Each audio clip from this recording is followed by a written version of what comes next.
이제 모세의 삶이 120세라는 나이가 되었습니다. 그리고 인생의 종착역으로 접어들기 시작했습니다. 인생의 마지막 때에 신앙과 믿음을 돌아보면서 하나님의 나라를 생각하는 기분, 그 기분이 어떨지 꽤나 먹먹할 것 같습니다. 이 땅의 순례와 소명을 마치고 나서 이제 하나님과 영원히 함께하는 그 삶을 앞둔 모세, 그 모세가 과거를 회상하고 그리고 쓰는 글과 그 말의 깊이는 엄청나게 대단합니다. 그런 모세가 이제 마지막 설교를 통해서 이스라엘 백성들을 가르치고 그리고 그들의 후계자를 임명하는 시간을 갖습니다. 그리고 32장에 가서는 독특한 노래를 통해서 하나님 앞에 그 율법을 표현하고요. 그리고 마지막 목회자로서 다음 목회자인 여호수아에게 정확하게 하나님 말씀대로 살아갈 것을 인수인계하는 장면이 바로 오늘 장면입니다. 29장에서는 이스라엘의 과거를 축복을 상기시키면서 모세는 설교를 시작하게 됩니다. 애굽 땅에서 인도해낸 구원의 하나님이 어떻게 그들을 인도하여 냈는지 그 과정을 자세하게 설명하며 강조합니다. 40년간 광야의 생활 동안 옷이 낡아지지 않고 신이 헤어지지 않았다고 합니다. 포도원을 심어서 가꿀 수 없었기 때문에 포도주를 먹지 못하는 대신 반석을 쳐서 그 나오는 샘물로 이스라엘 백성들을 인도하셨습니다. 또한 헤스본 왕 시온과 바산 왕 옥을 쳐서 멸함으로 어떻게 되었죠? 르우벤과 갓 그리고 므낫세 반지파가 자신들의 살게 될 땅을 덤으로 얻게 되는 하나님의 은혜를 보게 됩니다. 신명기 3장 20절 이후에 보면 이 사건을 통해서 하나님은 가나안의 적들을 두려워하지 말라 이렇게 말씀하시면서 너희 하나님 여호와께서 친히 너희와 함께 싸우시리라 이렇게 말씀하십니다. 이것은 하나님의 언약의 말씀을 지킬 때에 하나님께서 모든 일이 형통하다라고 말씀하시는 것입니다. 가나안을 정복하는 것도 그리고 어떠한 적군도 하나님의 위엄 앞에 하나님의 능력 앞에 무릎을 꿇을 수밖에 없다라는 것을 하나님께서 천명하고 있는 것입니다. 실제로 이스라엘 백성들은 하나님의 말씀에 순종할 때 그들의 길이 언제나 열렸음을 우리는 성경을 통해 볼 수 있습니다. 29장 3절의 말씀처럼 바로 앞에서 보이신 기적과 이적을 그들의 두 눈으로 보았고요. 그리고 모세에게 율법을 명하실 때에 시내산에서 들려온 그 하나님의 우레소리를 직접 귀로 들었습니다. 그런데 이스라엘 백성들은 그럼에도 불구하고 광야의 생활 속에서 순종하지 않고 지속적으로 불평하는 것을 보게 됩니다. 우상을 섬기고 하나님이 세우신 그 지도자 모세에게 반역을 끊임없이 꾀하는 이스라엘 백성들의 모습이죠. 이스라엘 백성들의 이러한 완고한 마음을 로마서 11장 8절에서는 이렇게 말씀하기도 합니다. 하나님이 오늘까지 그들에게 혼미한 심령과 보지 못할 눈과 듣지 못할 귀를 주셨다 함과 같으니라. 이 말씀은 이스라엘에서 곧 외형적으로 하나님의 자녀임을 표시했던 그 할례에서 외형적 할례에서 마음의 할례를 받지 못했다라는 것을 지적하고 있습니다. 하나님의 이적과 기사를 체험하고 보았고 들었음에도 그 의미를 깨닫지 못하는 우둔함을 사도 바울이 그리스도를 외면하고 십자가에 죽인 유대인들과 함께 비교하면서 말씀하고 있는 것이죠. 우리는 이 하나님의 말씀에 정확하게 귀를 기울여야 합니다. 그 말씀을 잘 보고 잘 듣고 그리고 바르게 이해하고 바르게 순종해야 합니다. 우리의 눈이 가리워지고 그리고 우리의 보는 눈과 듣는 귀가 닫혀버리는 것, 그것과 같은 무지함과 우둔함은 예수 그리스도를 통한 마음의 할례를 통해서 우리는 열리게 되어 있습니다. 성령께서 말씀을 통해서 우리에게 일하시는 것이죠. 우리의 어두운 눈과 보지 못하는 눈과 듣지 못하는 귀를 열어주십니다. 우리의 방법대로 믿고 우리의 생각대로 순종하는 것이 아니라 성경이 말씀하신 그 거울에 비추어서 나가는 것입니다. 그러한 의미에서 말씀을 읽고 듣고 그리고 행하는 것은 하나님의 말씀을 묵상하며 그리고 기도하며 매일의 삶 속에서 우리의 양식과 같이 나아가는 것이 너무나 중요합니다. 말씀으로 주신 언약과 그 맹세는 이제 이번 세대를 넘어서 그 뒤에 자손에게까지 이어진다라고 15절은 말씀하고 있습니다. 하나님은 당대에서만 하나님이 아니시라 끝까지 신실하신 하나님이심을 보여주는 하나님의 은혜의 말씀입니다. 그리고 모세는 이제 곧 들어갈 가나안 땅 앞에서 마주치게 되는 우상들에 대한 그러한 걱정과 경고에 대한 말씀을 이스라엘 백성들에게 던집니다. 19절은 심각한 교만한 상태를 말해주고 있는데요. 언약을 버리고 우상을 섬기게 되는 강력한 하나님의 진노를 말씀하고 있습니다. 하나님은 그런 자에게 질투의 불을 부으시고 기록된 모든 저주와 그의 이름까지 지워버리겠다라고 엄포를 하십니다.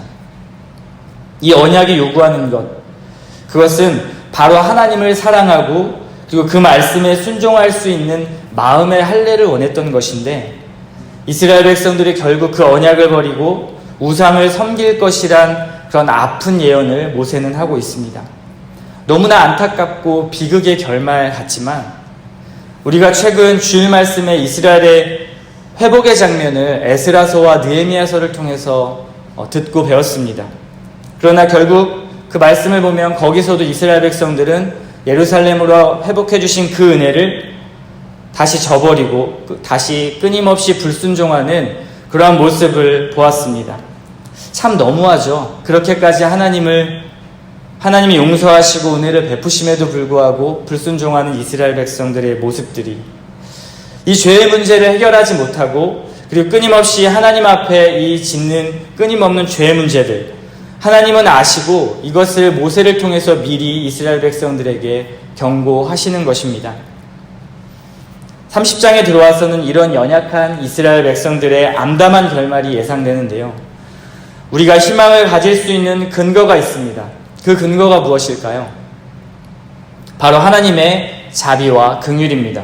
오늘 30장 3절은 말씀하고 있습니다. 내 하나님 여호와께서 마음을 돌이키시고 너를 긍휼히 여기사. 그리고 8절에는 너는 돌아와 다시 여호와의 말씀을 청종하고 내가 오늘 네게 명령하는 그 모든 명령을 행할 것이라 라고 말씀하시면서 또다시 재차 기회를 주십니다. 하나님이 자비의 하나님, 긍휼의 하나님, 사랑의 하나님이시기 때문에 우리가 회개하고 돌아올 때 용서하신다는 말씀이죠.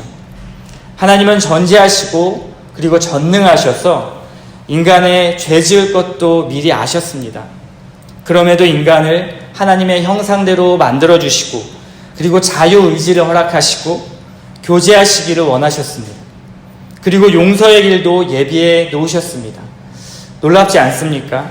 인간의 연약함을 아시고 내가 얼마나 무서운 신인가 너희 어디 한번 맛 좀 봐라 이렇게 말씀하시는 것이 아니라 죄를 심판하시려고 인간을 만드신 것이 아니라 인간을 만드시고 좋았더라 하셨던 것처럼 인간에 대한 첫 번째 하나님의 속성은 사랑이었습니다. 그 증거가 바로 자신의 아들 예수 그리스도를 내어줌이죠. 그것도 아주 처참한 그리고 조롱 가운데 비참한 죽음을 맞이하면서 말입니다.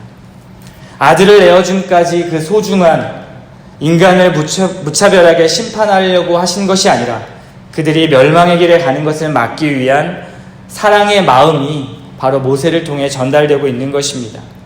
우리 자녀들이 그럴 때가 많습니다. 사랑하지만 우리의 자녀를 너무 사랑하는데 자녀가 곁길로 가고 잘못된 길로 간다면 어떻게 하시겠습니까? 궁둥이를 차서라도 때려서라도 올바른 길로 인도하고 싶은 것이 부모의 마음입니다. 하나님의 마음이 이러지 않을까 싶습니다. 그 부모의 마음을 가지신 하나님께서 이스라엘을 회복시키시고 번성하게 할 이 명령은 감추어진 비밀이 아니라 모세를 통해서 계속적으로 드러나는 하나님의 진리였습니다. 그래서 30장 11절부터 이하를 보면요. 이 명령이 내게 가까워 내 입에 있고 마음에 있을 때 이를 행할 수 있다라고 하나님은 말씀합니다. 이것은 완벽한 율법을 지킬 수 있음을 말하는 것이 아니라요. 이 율법을 향한 하나님에 대한 마음과 그리고 그 율법을 통해 얻을 수 있는 복들을 너희들은 누릴 수 있다라고 설명하고 있는 것입니다. 그렇다면 우리가 첫 번째 점검해야 할 것은 말씀이 우리에게 가까이 있는지를 한번 살펴보아야 합니다. 그리고 두 번째는 그 말씀이 내 마음 안에 있느냐라는 문제입니다.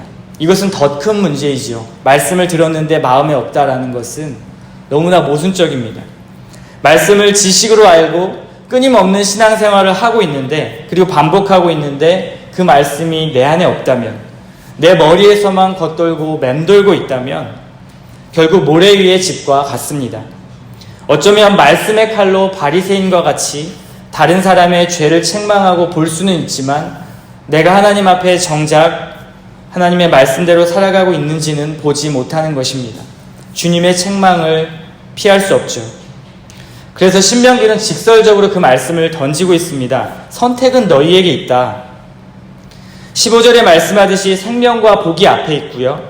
그리고 옆에는 사망과 화가 있습니다. 이것은 상당히 극단적인 비교인 것처럼 보입니다. 사느냐 죽느냐의 문제인 것이죠. 중간은 없습니다. 그러나 성경은 이것을 지속적으로 곳곳에서 말씀하고 있는데요. 빛과 어둠으로 비교하고요. 생명과 죽음으로 비교하고요. 풍년과 기근으로 정확히 대조하면서 말씀하고 있는 장면들을 볼 수 있습니다. 하나님의 백성이 그 말씀에 순종하는 것은 너무나 당연한 반응인데요. 그 반응을 통해서 주어지는 복 또한 우리의 총체적인 인간의 전 영역에서 그 복을 마음껏 누릴 수 있다는 것입니다. 하나님의 말씀의 복이 우리의 인간의 삶에 전체적으로 종교적인 영역뿐 아니라 우리의 영적인 영역뿐 아니라 우리의 삶까지 총체적으로 하나님께서 누릴 수 있게 해주신다라는 것이 바로 순종입니다. 결국 복을 받는다라는 것에 대한 의미는 하나님과의 동행과 순종임을 의미할 때 그런 의미에서 우리는 복받기를 힘써야 할 것입니다. 이제 31장에서는 모세가 120세 된 나이로 자신의 인종을 정확하게 알리게 됩니다. 그리고 애굽에서 40년, 미디안에서 40년, 그리고 약속의 땅 언저리까지 들어가기까지 이스라엘 백성들을 인도한 그 40년, 120년을 보낸 모세는 그 땅을 앞에 두고 요단강 앞에서 들어가지 못하는, 그리고 자신의 삶을 마칠 것을 알고 이제 말씀하기 시작합니다. 하나님은 그런 모세에게 마지막으로 지시하시는데요. 여호수아를 후계자로 세우라고 말씀하십니다. 이스라엘 백성들 뿐만 아니라 여호수아에게도 요구되는 것은 바로 믿음이었습니다. 하나님을 향한 믿음과 하나님의 말씀을 경외하고 순종하는 것, 그것을 강조하는 내용이 31장 내용입니다. 하나님은 모세에게 하신 31장 16절부터 18절까지 말씀을 보게 되면 이스라엘 백성들이 우상을 섬김으로 당하는 그 재앙과 환난을 당하게 될 것이다 라고 예언하십니다. 그때 이스라엘 백성들이 생각하기를 하나님이 그들 가운데 안 계셔서 이런 환난이 온다고 할 것, 이렇게 말씀합니다. 너무나 뻔뻔한 태도입니다. 우상을 섬겨서 하나님을 멀리한 자들이 그것을 깨닫지는 못하고 오히려 하나님이 안 계셔서 우리에게 이러한 환난과 고난이 찾아온다라고 그렇게 대변하고 있는 것입니다. 이것이 어쩌면 우리의 신앙의 모습이 아닌지를 한번 살펴보아야 합니다. 하나님이 없는 것과 같은 삶을 살면서 끝없이 하나님 앞에 불평하는 이런 것은 얼마나 큰 역설과 모순인지 모릅니다. 하나님은 끊임없이 우리를 지켜보시고 그리고 함께 하시고 인도하시는데 마치 우리는 은밀하면 숨길 수 있다라는 것, 그러한 생각으로 우리의 죄를 감추며 그렇게 살 때가 얼마나 많은지 모릅니다. 하나님 도와주십시오 하고 나서는 하나님의 도우심보다는 세상 속 제도와 가치를 더 의지할 때가 참 많이 있습니다.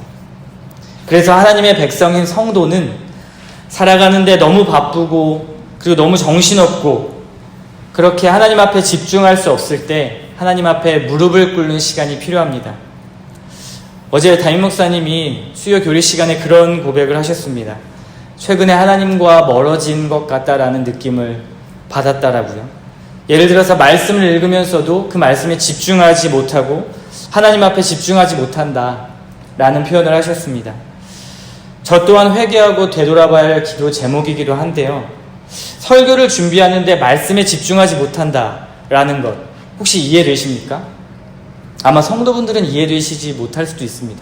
그런데 목회자도 하나님 앞에 이렇게 집중하기가 어렵고 삶 가운데 여러 생활 가운데 지쳐서 하나님 앞에 집중하지 못하는데 성도들의 삶은 오죽하겠습니까? 하나님 앞에 집중하는 시간이 없다면 하나님을 의지하기가 어렵습니다. 하나님이 내 옆에 계심을 묵상하고 그 하나님을 붙잡는 일에 투자하는 것은 우리의 매일의 양식과 물을 준비하는 것과 같습니다. 우리가 하나님 앞에 기도하지 않고 하나님의 말씀에 집중하지 않으면 우리는 매일 먹을 양식을 저버리는 것과 그리고 우리가 목마를 때 물을 마시는 것을 저버리는 것과 같습니다. 그 결과는 어떻게 될까요? 먹지 않고 마시지 않는다면. 그러한 찬에서 경건 생활과 그리고 훈련은 매우 중요한 것입니다. 교회적으로는 모든 성도들이 말씀 안에 들어오는 것 그리고 하나님을 묵상하도록 격려하며 나아갑니다. 그렇다면 우리는 공동체적으로 그것을 함께 추구하며 나아가야 합니다. 왜냐하면 하나님께서는 교회를 통해서 일하시기 때문이죠. 저희 교회에서는 통독이 될 수도 있고요.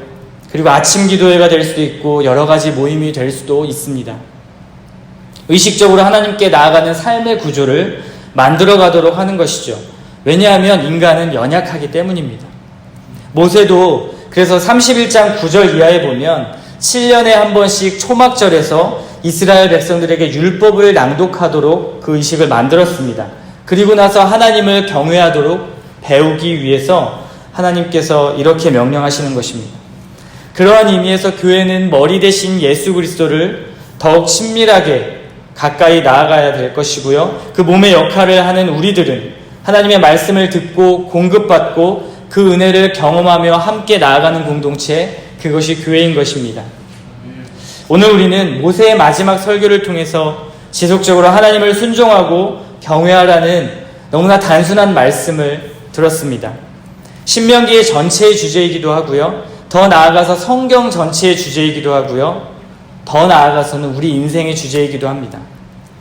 이것은 절대적으로 하나님과 동행하는 시간이 필요합니다. 우리의 삶 속에서 동행하죠. 그러나 우리가 하나님 앞에 집중하는 시간이 그리고 무릎 꿇는 시간이 없다면 이 복잡하고 이 악한 세상 속에서 우리가 하나님을 기억하기란 너무나 어렵다는 것입니다. 여러분과 뗄래야 뗄 수 없는 한 가지를 꼽으라면 아마도 제 생각엔 휴대폰일 것입니다. 저도 참 어려운 것이 이것인데요.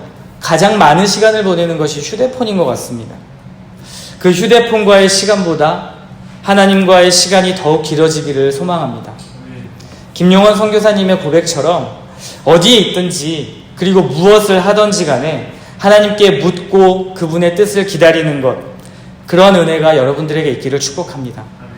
불순종의 저주의 핵심이었던 하나님을 잊었다라는 그 문장, 그것이 아니라 순간순간 하나님이 나와 함께 계심을 기억하는 것, 그리고 그 말씀에 순종하며 반응해 나아가는 그런 믿음의 성도님들 되시기를 소원합니다.